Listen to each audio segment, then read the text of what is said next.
আমি বার্ধক্যকে ভয় পাই না। বয়সের সংখ্যা বাড়তে থাকলে আমি অস্বস্তি বোধ করি না। আমার ত্বকের কুঁচকে যাওয়া, চুলের রূপলি বর্ণ কিংবা হাঁটুর ব্যথা আমাকে বিব্রত করে না। আমি জানি বয়স মানে পরিবর্তন, শরীরে, মনে, জীবনযাপনে। আমি একাকিত্বকেও ভয় পাই না।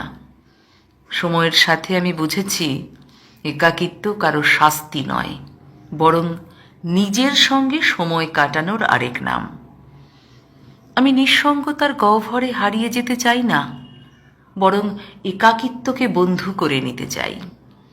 নিজের ভাবনার বিস্তীর্ণ আকাশে উড়তে চাই মুক্ত বিহঙ্গের মতো।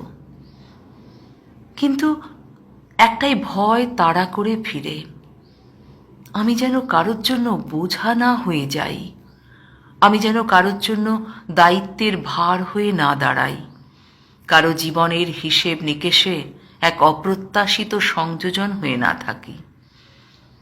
আমি চাই না কেউ আমাকে শুধুমাত্র করুণার দৃষ্টিতে দেখুক।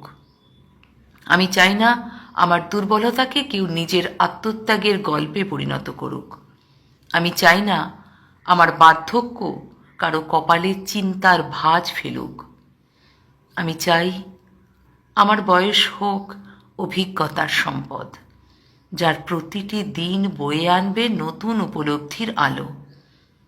আমি চাই বৃদ্ধ বয়সে আমি এক অগ্রন্থিত কবিতা হয়ে থাকি, যার প্রতিটি শব্দে থাকবে বেঁচে থাকার আনন্দ, জীবনের গভীরতা। আমি চাই আমার শেষ বয়স হোক এক কাপ ধোঁয়া ওঠা চায়ের মতো, যার প্রতিটি চুমুকে থাকবে অতীতের উষ্ণতা, জীবনের গল্পের মিষ্টতা আর একান্ত নিজস্বতার প্রশান্তি।